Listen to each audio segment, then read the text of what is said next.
all sort of know what a vegetable patch should look like, right? What do you think is going to happen when I redesign one for this busy community? So to let community just have a space to grow, that's really my dream. I can tell you right now, I'm going to have a few very surprised gardeners on my hands. I'm Carson Arthur, and on this episode of Green Force, I'm about to teach this urban neighborhood how to do agriculture right. Or at least, my way.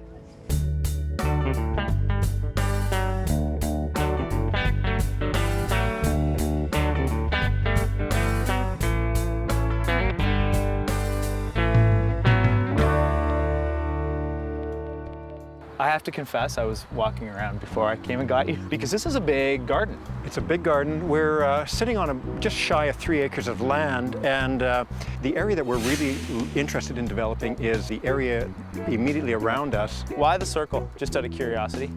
Well, that was actually my dream. I wanted to have a space that would be used for more than just gardening, that would be public space. And I was hoping for a labyrinth where you could have that sort of, it's an ancient spiritual walk that could be used by certainly church people, but the greater community. I think that would tie together a community garden with this sort of sacred space in a really unique fashion. Well, then if we're only going to focus on this area, right now there's what, 26 plots, and so that will be one family per plot. So, you know, times that by 4, that'll be 100 people it feeds. Really? Yeah. Wow, so that's a high set of expectations on my shoulders, isn't it? It is, indeed, yes. You know what I'm not seeing anywhere? Do you have any taps? Where do you water this garden from? Well, it's actually a vegetable garden in the middle of a desert. Sometimes it feels like that because there's one outlet, there's one spigot, and it's on the exact opposite side of the church. So we are the bucket brigade when we water. In fact, if all of these are on the ground like this, what about wheelchair access? I mean, there isn't any. There isn't any, no. For me, this project is about creating an area that can be used for many different purposes, so it has to be a multi-purpose space. It has to be a surface that's wheelchair accessible. I need to address some of the issues for the elderly. I need to make this garden work for so many different people because this community is as diverse as you're gonna see in an urban center. If we just design this around the gardens, around the vegetables, we're gonna end up with plots that look like this, right, with nothing in them because it's been harvested, and this has to look good if there's not a vegetable in it. My biggest challenge in this space are gonna be breaking down stereotypes.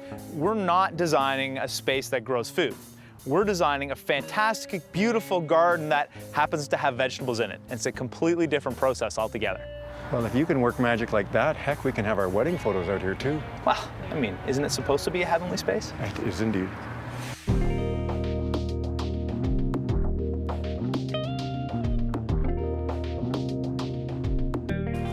Redesigning this community garden is going to be a bit of a challenge, but it's one I'm looking forward to starting on. In fact, the only thing I want to keep in this space is the church. The other thing that I'm excited about for this design is that my design inspiration was chosen for me by the community. You see, the first time that I went to the garden, they had used a circle as their shape for the garden beds, and I'm going to continue that theme through the entire space. In fact, I'm going to make this whole area one very large circle. As beautiful as this design is, it still has to be functional for the community, and they want to grow vegetables. So I'm giving them exactly what they asked for, a series of vegetable beds that they can plant as they choose. Now I want to provide everyone with as much usable space as possible, so I'm going to give them a series of pathways and patios, all made out of interlock stone. That way it's perfect for the handicapped and ideal for the elderly. Because I'm designing this space around the concept of using circles, I'm going to use one as the center patio in the main space. But to make it a little bit more intimate, I'm going to surround this circle with a second ring of trees. I'm really proud of this design because I've incorporated Pastor Michael's original concept of using circles in the space. I'd love to see us build a stone labyrinth. And he's getting something he didn't expect. I'm going to take advantage of the large church roof to start a water reclamation program. That way he can use rainfall to water his new plants.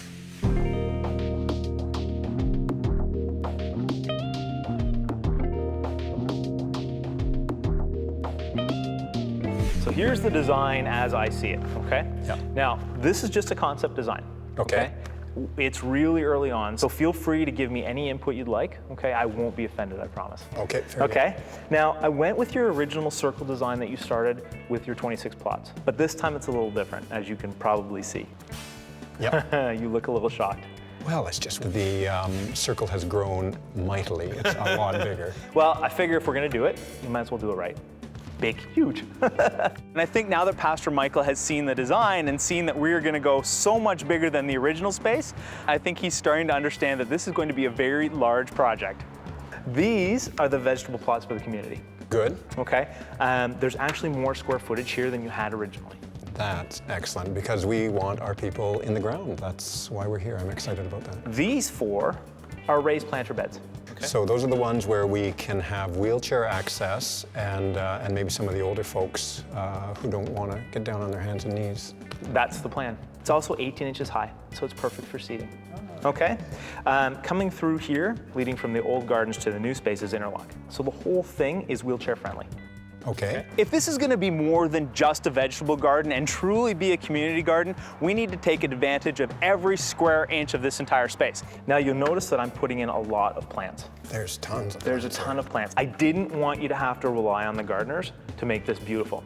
Okay? Right. I've also included 2 very large patios, okay, for the community space. The first is a circle. Now this is a big circle, but I didn't want it to feel so vast that it was uninviting. Okay, so I've put a ring of trees around the circle. So that's going to then become sort of like a living arbor above the space. Exactly. So what are your thoughts? Well, this is beautiful. I like the circle. It has great energy. It has, it's very attractive. I like it a lot. Good. Any concerns? I just want to see you pull it off in real life. You and me both. Now that we have Pastor Michael's blessing on the design, I have every faith in the world that the Green Force team can make this space beautiful. What brings you here today? I need interlock, and I need lots of it. That's not a problem. Today is the first day that this garden actually starts looking like the plan that I put into place. Thankfully, the stone is here on time, so we will get lots of that in today.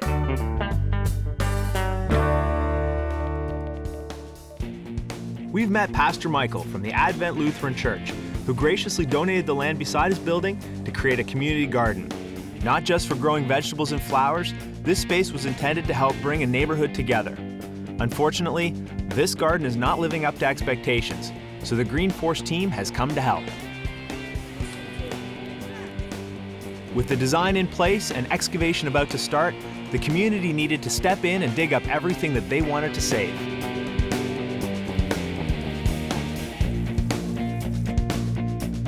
We had essentially a series of garden plots on a flat piece of lawn. But as we started having the opportunity to dream, and that's kind of what Green Force allowed us to do, all of a sudden now the garden is going to become known on a wider level just because of the beauty and the grandeur of the project. Now that the design is done and the garden's being ripped out, it's a perfect time for me to come and choose the stone I'd like to work with. I can admit to doing large, complicated designs based on different types of stone and then going to the yard and finding out that that stone's not available. Now what I do for large projects like the community garden, I go to the yard first. Then I make sure that the stone I want is already available. Hey, Tino, how are you? Carson, nice to see you again. Very nice seeing you too as well. What brings you here today? You know what? I need interlock, and I need lots of it. That's not a problem. Why don't we go and look in the yard? Okay. Whenever I'm choosing interlock for a space, I always make sure I match it with the largest existing element.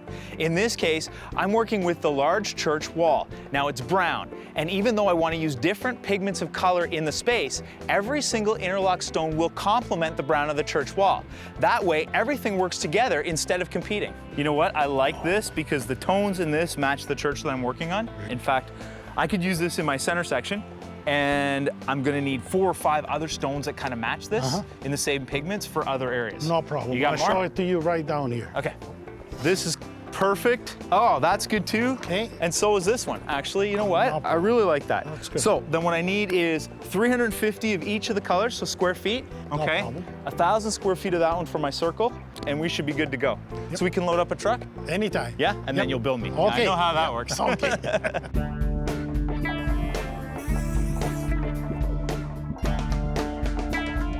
In some ways, the garden is beautiful in its own right, and it's such a good thing for the community. It's grown every year, and the number of people it's served has been increasing every year. It's just a really good project. Now, they're leveling out the base for the new walkway, which is really important. And thankfully, the stone is here on time, so we will get lots of that in today. You might think it's a little interesting that I've ripped out grass in favor of stone in an environmentally friendly space. But the truth of the matter is, grass isn't necessarily the best choice environmentally. When it rains out here, this stuff soaks all the nutrients out of the ground before it actually gets into the water table. The gravel lets the water recharge the water table itself. So it's great for the space as a usable surface, but more importantly, it's also good for all the people who are planting their vegetables around here. It is the right decision, and I'm gonna stand by it.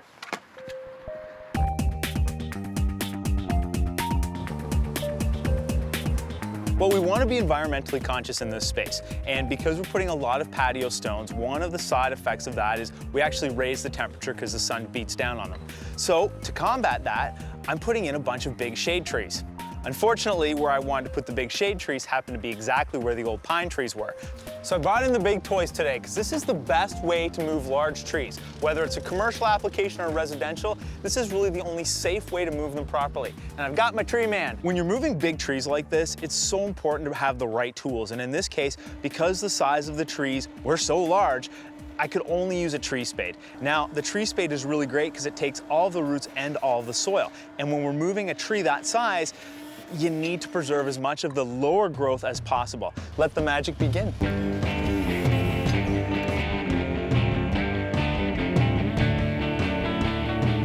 The first thing we did was we tied all the lower branches back because we don't want any of those being snapped off. Then the spade comes in and has 4 tines on each side, which really dig down and scoop all of the lateral roots that are happening under the surface. And when we dig it up, we carry it as one complete unit. And this allows the tree to be moved with the least amount of damage as possible.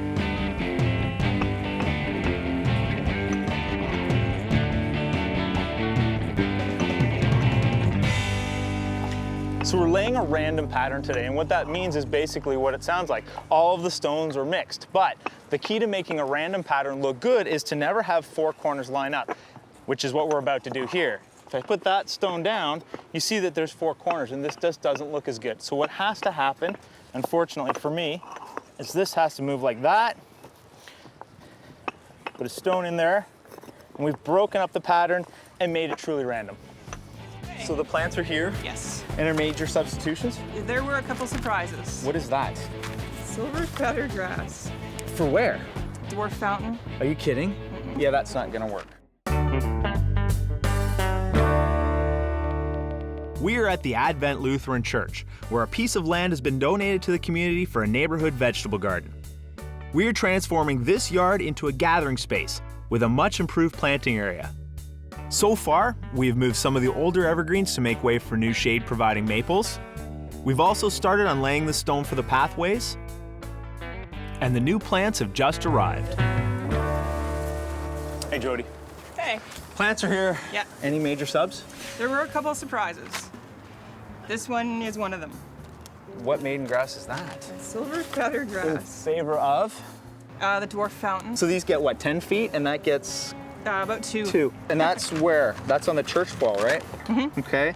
Did we end up getting the spirea? An equivalent. Okay, well, can we switch the 2? Yeah. No worries? No worries. Okay, get the plant crew started and let's get these in, okay? All right. Let's I'll do leave it to you. Okay. So this is one of my favorite environmental projects because it's just so easy. It's so easy, in fact, that I'm surprised more people aren't doing it. I'm just taking a simple rain barrel and adding eaves troughs to the side of the church to capture all the rainfall. These rain barrels will be basically filled every single time that we get a downpour.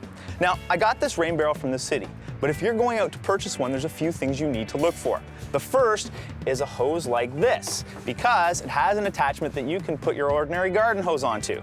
Secondly, you need an overflow valve. This allows the water that's extra to still be used in the garden. And the third most important part is this little thing right here. Now this is a filter system. It's got small holes though, and this prevents the mosquitoes from getting inside your rain barrel and laying eggs. The last thing you want here is this to become a mosquito hatchery. Now it's really important to use this because what this does is it allows the gardeners to continually give water to their plants. The rest of the beds are all going to be drought tolerant, but vegetables aren't, and they need a lot of water. This allows those gardeners to conserve our city's water by taking advantage of the water that naturally occurs. wow. This thing looks like the Garden of Eden. And I see that the brick all matches the brick of the church. That looks really nice. Yeah, it does, and I handpicked it for that reason specifically, but more importantly, you're gonna notice several different tones of brick through the whole garden, okay? Yep. Each area has purpose, but I'm not defining it. Your people, your community, you guys figure out how to use it. Very good. Okay? Yep. As soon as you start doing designs that have circles and arcs, it involves a lot of stone cutting, especially when you have this much patio space that we're working with in this particular garden. What I didn't account for was all the heat. The heat with the dust and everything, it just makes it a very dirty job.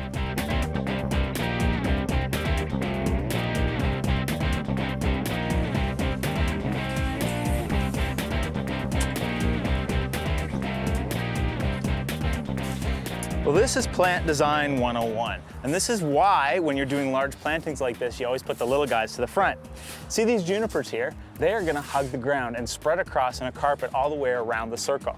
The spirea only get about 3 feet tall, but it's gonna be 3 feet of color right in the middle. And these great grasses, well, 10 feet tall. This is gonna create the frame for the other two plants.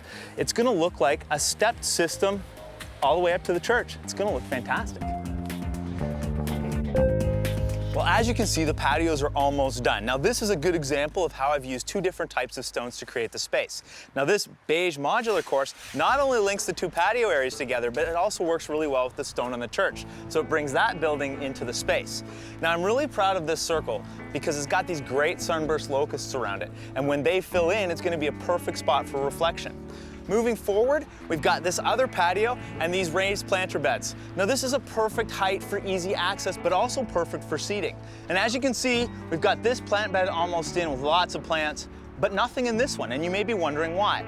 This is what the new vegetable gardens are gonna look like for the community to use. And they're gonna run all the way through and out into this area here, which is what we have left to do. I wanted this to be a part of the community, and I think for the first time, this is a space that welcomes absolutely everybody. Well, here it is. Man, would you look at this?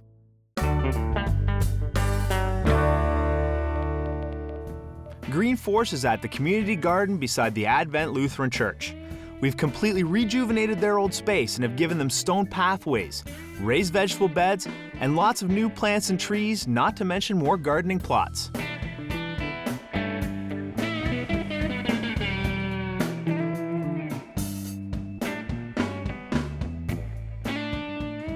All that we need now is some final touches, and this space will be ready for Pastor Michael and all of the gardeners of the neighborhood.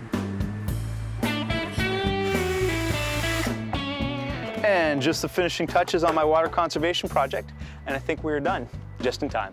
Ready to see your new garden? I'm excited. I know you've been peeking out the windows, but I figure stained glass is hard to see things. Yeah. Well, here it is. Man, would you look at this? It's glorious. Look at this space. It's a little different, and look, we've got patios to walk on and everything. We have patio stone. It matches the church. Oh, I like this a lot. You're looking a little amazed. Is this not what you expected? Well, do you know, plans are different than reality. I like it way better in 3D. It's beautiful. Most people say that. Funny how that works out, yeah. Now you notice there's something missing here. That's right, the pines, they're over there. They're over there. They look happy, and you've put in place some maples. Right, so we have some lindens, okay, and some maples. Now what's gonna happen is these are gonna fill this entire circle, okay? Yeah. Speaking of which, we have a big, beautiful circle here for you to see. I wanted this to be a part of the community, and I think for the first time, this is a space that welcomes absolutely everybody. This is where we're going to gather for our yoga, for the community. I like this. It's the center of the garden. Also framed by trees. Now, we put in locusts around it so that they will give you the privacy. Yeah. Okay. I was hoping for flowering trees, but these are ideal for the vegetables and the plants that are underneath them because they don't block any of the sunlight. The center of the circle feels like you're in a space that welcomes you and holds you. I love that. Here are your raised beds. This is beautiful. These are for the wheelchair access. And the elderly. And the elderly, and just for people to sit on the edge. Lovely. I'm going to come on here and have my lunch. There's all of this movement, this energy from the different locations where people can gather through the sweep of the gardens. I think that that movement is going to encourage all sorts of different community to happen. Now, going through, We've got these fantastic vegetable beds. Oh man, this is where our community is going to light up their eyes because they want to get into the ground. Absolutely. Again, my love is for the community garden. People getting in here, planting, making things grow. So picture this. When it's all done and filled in, you're gonna have shrubs and color and grasses, flowers, blooms like spireas and daylilies. I mean, this is gonna be the perfect spot for a wedding. It's going to be beautiful, yeah.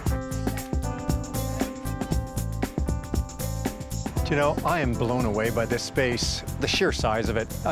I was not expecting this to be a park. This feels like a park now for the community as opposed to a garden for a few people. That's the big difference. I can't believe what this space has turned into. When I first came here, this was a series of 26 vegetable gardens and a bunch of grass. And now it is so much more, albeit through a lot of hard work from the Green Force team. And it was a project that just kept getting bigger, but in the end, this is now something that we can be proud of. This is about more than just growing vegetables. This is about growing a community.